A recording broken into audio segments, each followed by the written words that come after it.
독일 내 난민 현황에 대해 알아봤습니다. 국내 이주민 현황에 대해 알아봅니다. 위기 현장에서 실제 적용 가능한 선교사 위기관리 표준정책, 한국위기관리재단 김진대 사무총장이 2회에 걸쳐 전합니다.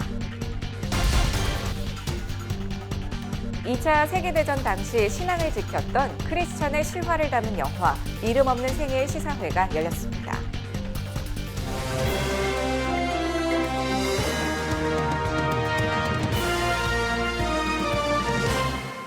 안녕하십니까. 요일별로 깊이 있는 정보들을 전해드리고 있는 CGN투데이 섹션 기획보도, 화요일인 오늘은 선교입니다.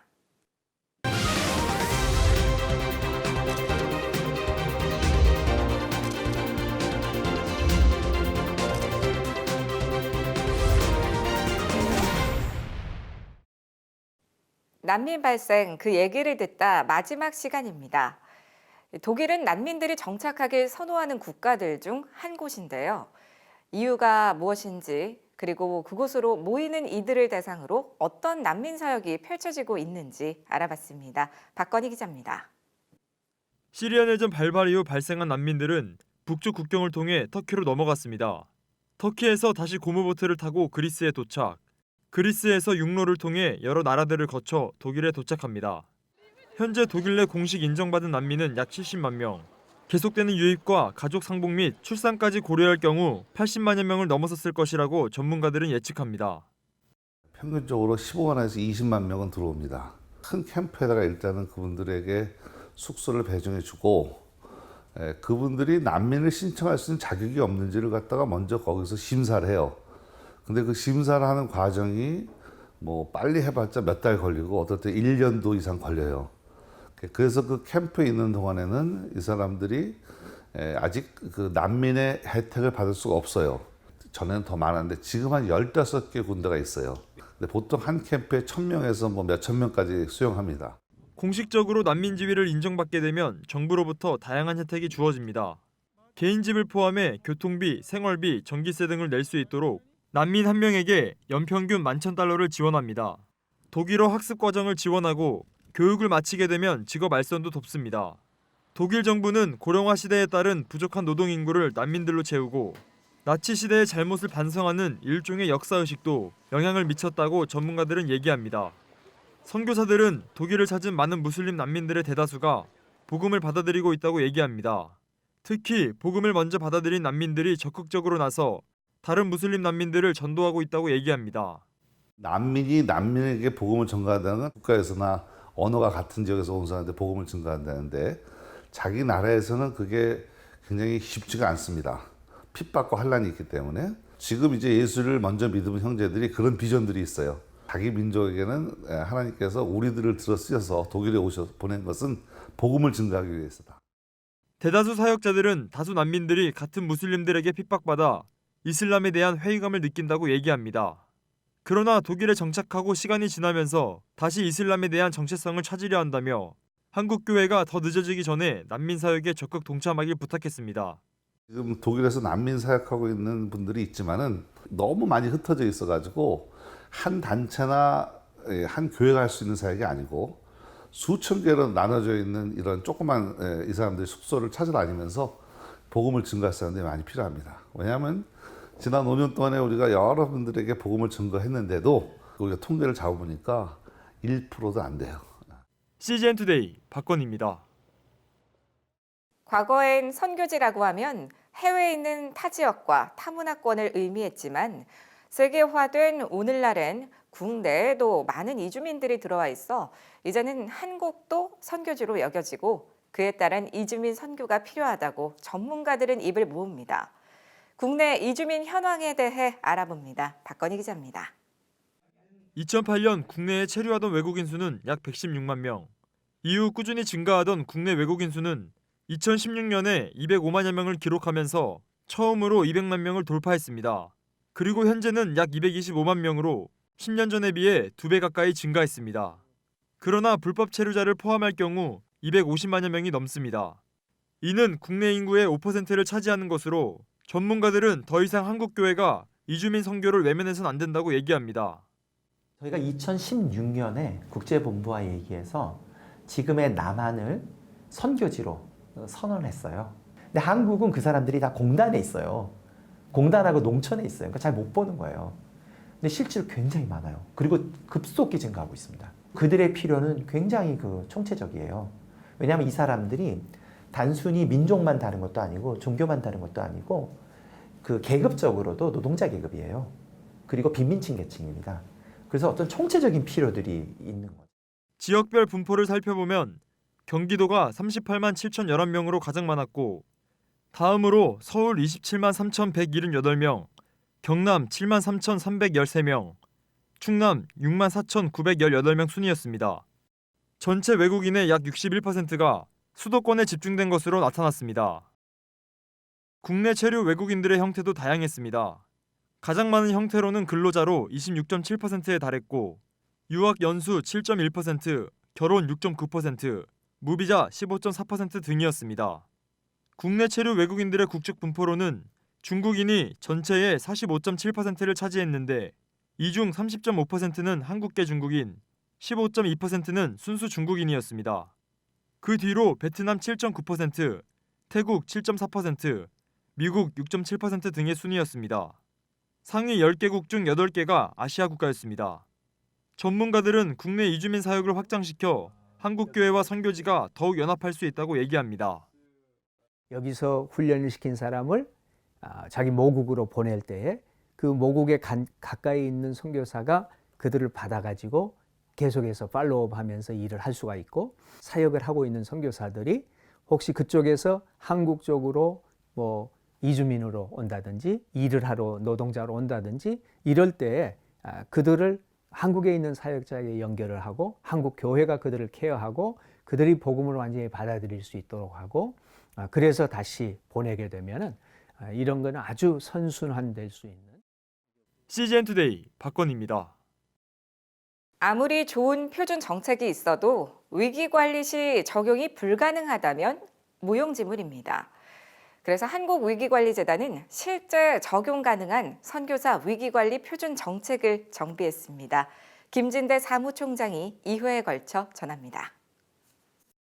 앞으로 2번에 걸쳐 제시하는 선교사 위기관리 표준 정책들은 국제적인 위기관리 단체인 CCI가 90년대에 수립한 내용을 2009년 GMF가 한국적인 위기관리 정책으로 보완 정리한 내용으로서 이를 기반으로 한국위기관리재단이 2014년에 다시 정비한 것입니다. 종전의 위기관리 정책들은 핵심적인 위기관리 분야를 선언적으로 제시한 것으로서 그 자체로 매우 중요한 원리와 방향 설정을 제공했지만 후속 지침서가 없어서 실제 적용에 어려움이 있었습니다. 이에 한국위기관리재단은 2014년 그동안 필드에서 확인된 다양한 영역의 위기 사례를 검토하여 주요 정책 분야에 접목시키는 작업을 했습니다. 따라서 재단의 위기관리 정책 정립은 핵심 정책 모델들의 배경과 위치를 재확인하고 실제 위기 상황에 적용될 수 있도록 구체적인 지침을 마련하는 작업이었습니다. 표준 정책의 문화는 정책의 기본 방향을 선명하게 밝히기 위해 가능하면 간략하고도 명확하게 해당 정책의 의도와 목표, 실행 방향을 표현하도록 노력하였습니다. 첫째는 실제로 위기에 봉착하기 전인 전조 단계에서 적절하게 위험을 사전에 평가하고 예측할 수 있다면 어떠한 위기든지 쉽고 성공적으로 관리할 수 있고 때로는 잠재적인 위기 상황을 오히려 유익한 것으로 바꿀 수도 있게 됩니다. 또한 미래에 무슨 일이 발생할 것이라는 것을 예측하는 것만으로도 위기로 인한 충격이나 손실을 완화 내지 경감시킬 수 있습니다. 따라서 위기를 미리 예측하는 작업은 단체 위기관리 시스템 구축과 실행에 선행적이며 필수적인 단계입니다.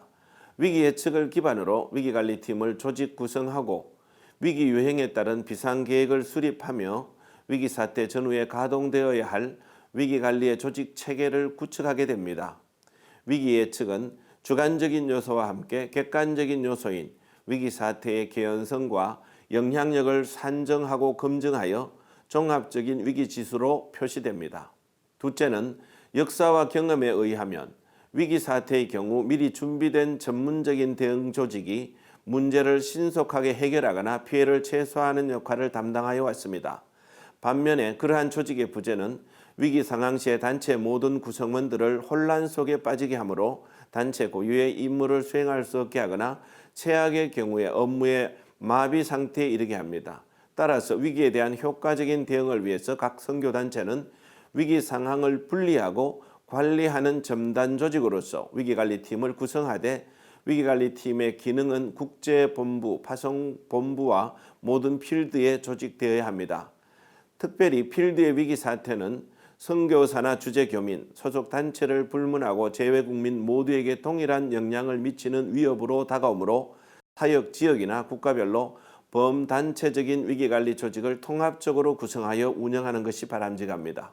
셋째, 위기 예측에 따라 선교단체 모든 구성원과 위기관리팀이 위기 유형별 대응 계획과 구체적인 행동 계획을 사전에 수립하는 것을 비상계획이라고 합니다. 비상계획의 목적과 기능은 위기 시에 발생할 수 있는 성급한 판단이나 잘못된 결정의 함정을 피하고 당사자들이 신속하고 효과적인 초동 대응을 할 수 있도록 돕습니다. 비상계획은 실제적인 위기 상황에서 취해야 할 조치와 활동을 미리 정해둔 안내 지도나 행동 지침과 같은 것으로서 위기 예측과 실제적인 위기관리 사이를 이어주는 연결고리입니다.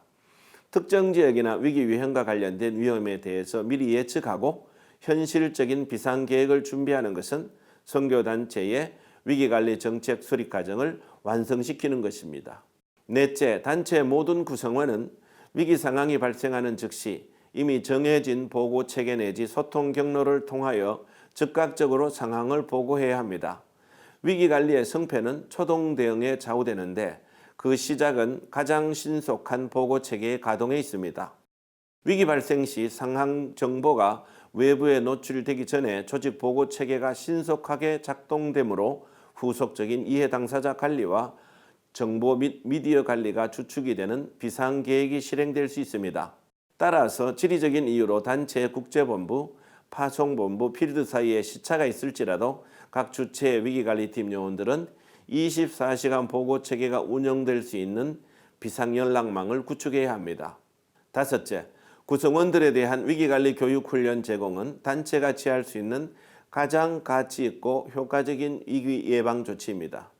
많은 위기 사례들이 위기관리 교육훈련의 필요성과 유익함을 증명해주고 있습니다. 훈련된 사역자들은 자신들이 위험에 노출되는 것을 최소화할 수 있을 뿐만 아니라 단체가 위험하고 파괴적이며 심각한 손실을 입는 상황에 빠지는 것을 피하도록 도와줍니다. 구성원들에게 위기관리 교육훈련을 제공하는 것은 단체의 기본적인 책무이며 교육훈련의 내용은 단체 내부에서의 역할과 책무에 따라 차등을 둘 수 있습니다. 위기관리 교육훈련 비용은 손실 비용이 아닌 미래를 위한 투자 비용이라는 인식의 전환이 필요합니다. 신앙은 말뿐이 아니라 행동으로 표현되는 법이죠. 2차 세계대전 당시 나치에 대항한 크리스천의 실화를 그린 영화 이름 없는 생애가 일본에서 공개됐습니다. 일본 CGN-TV에서 전해온 소식 신효선 기자가 보도합니다. 평화로웠던 오스트리아의 시골 마을에 사랑하는 아내, 세 딸과 함께 살아가던 농부 프란츠. 2차 세계대전이 시작되고 오스트리아가 독일에 합병되자 프란츠에게도 소집영장이 도착합니다. 전쟁에 끌려나갔지만 신앙 양심에 따라 히틀러를 거부하고 그 때문에 나치들에 의해 투옥됩니다. 아내 프란체스카는 많은 편지를 보내 그를 격려하고 응원하지만 그녀 역시 배신자의 아내라는 비난을 받으며 가혹한 날들을 보내게 됩니다. これはですね、20世紀フォックスさんがの作品ではないんですけども、とても感動されて、この作品をご購入されたということで、キリスト教の映画だからぜひ手伝ってほしいということでご連絡を受けたんですね。私は英語版で最初見させていただいた時に、これは多くのキリスト者が見るべき作品だとそう思いましてお手伝いさせていただきました。 오는 2월 영화 이름 없는 생애 개봉을 앞두고 특별 시사회가 열렸습니다. 시사회 토크쇼를 맡은 영화평론가 마치야마 토모히로 씨는 아름다운 풍경과 마음의 움직임을 효과적으로 보여주기 위한 촬영 기술이 돋보이는 작품이라고 설명했습니다. 특히 이 영화에서 자주 등장하는 태양은 하나님을 상징한다며 악이 행해질 때조차도 항상 주인공을 지켜보고 계신다고 해석했습니다. ライフってことはもう一つです。ライフってのは生命っていう意味もあるんですね。生活とか生涯のもう一つ命っていう意味なんですよ。隠れた命っていう意味があって、これは聖書の中に出てくるのはあなたたちはキリスト教徒になると決めた時にそれまでの人生は終わったんだって書いてあるんですよ。知ってる人はうなずいてますけど。 시사회 참석자들은 자신의 생명으로 믿음을 증거한 주인공의 용기에 감동했다며 스스로의 신앙을 점검하는 기회가 됐다고 입을 모았습니다. 苦しみの中でも本当に神はいるんだろうかみたいな、そんなところがとても印象的だったんですけれども、もう生きてるうちはわからないかもしれないけど、本当に最善をしてくださる方だと本当に信じて生きていくっていうことをすごく考えさせられました。僕らが今生きているこの世界そのものが贖われていくために、私たちが担っていかなければならない、苦しみとかそういうことも考えました。絶対見た方がいいと思います。はい、特にクリスチャンの人は。CGN 투데이 신유서입니다. 오늘의 단신입니다. 한국교회와 총회의 혁신을 위해 장기적인 방향과 목표를 설정하는 대회가 오는 3월 열릴 예정입니다. 대한예수교장로회 통합총회 임원회는 지난 20일 이기풍 선교기념관에서 104회기 5차 회의를 열고 가칭 2020 미래정책 선포대회를 3월 19일 온누리교회에서 개최하기로 결의했습니다. 104회기 총회 주제 사업의 일환으로 열리는 이 대회는 지금까지 총회가 펼쳐왔던 중장기 계획과 기후 개혁, 주요 장기 정책 시행 등을 평가하고 수용해 향후 총회 혁신의 방향을 새롭게 설정하는 자리로 마련할 계획입니다. 아시아 칼빈 학회가 다음 달 4일부터 6일까지 장로회 신학대학교 세계교회협력센터에서 칼빈의 유산과 아시아를 주제로 제13차 학술대회를 엽니다. 아시아 칼빈 학회장 박경수 장신대 교수는 학회가 21세기 한국, 일본, 대만에서 개혁교회의 신학 실천이 어떻게 표현되고 있는지 확인하고 칼빈의 긍정적인 유산들을 현실화시킬 방안을 모색하는 자리가 될 것이라며 참여와 기도를 당부했습니다. 청년들을 위한 청춘 페스티벌 갓플렉스가 다음 달 20일 저녁 7시 세문안교회에서 열립니다.